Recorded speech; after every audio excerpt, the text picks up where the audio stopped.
Bir кездері оның фильмдері кинотеатрларда аншлагпен өтетін.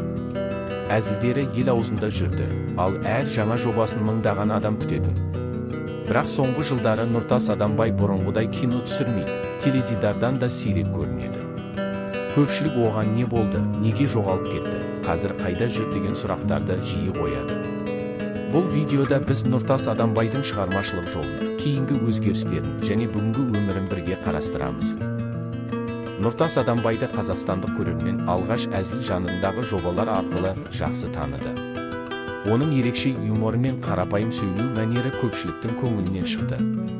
Кейін ол актер ретінде ғана емес, продюсер, сценарист және режиссер ретінде де өзін көрсете бастады. Уақыт өте келе оның қатысуымен түсірілген бірнеше фильм үлкен табысқа жетті. Көрермендер оның жұмыстарын жылы қабылдап, кинотеатрларда жоғары кассалық нәтиже көрсетті. Осылайша Нұртас Адамбай Қазақстандағы ең танымал кинопродюсерлердің біріне айналды.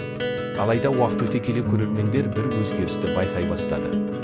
Бұрын жыл сайын жаңа фильм шығарып жүрген Нұртас Адамбайдың жаңа жобалары азайды.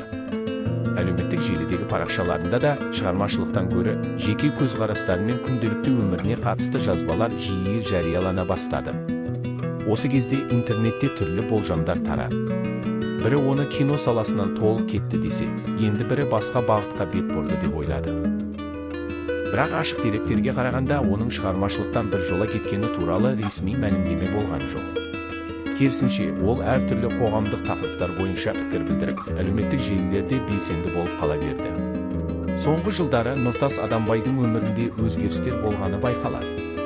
Ол бұрынғыдай тек кино жайлы емес, қоғам, отбасы және жеке құндылықтар туралы да жиі пікір білдіре бастады. Бұл өзгерістердің нәтижесінде кейбір көрермен оның жаңа көзқарасын қолдаса, енді біреулер бұрынғы шығармашылық белсенділігін сағына бастады.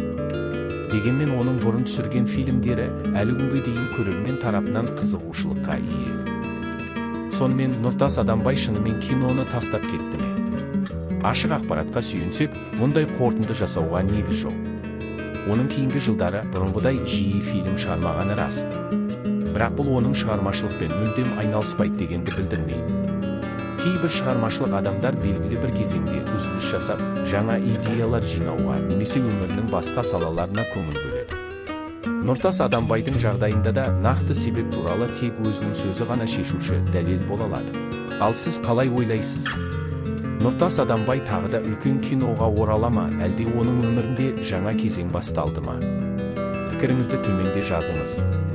Осындай қызықты видеоларды жіберіп алмау үшін арнамызға жазылып, видеоны лайк басуды ұмытпаңыз.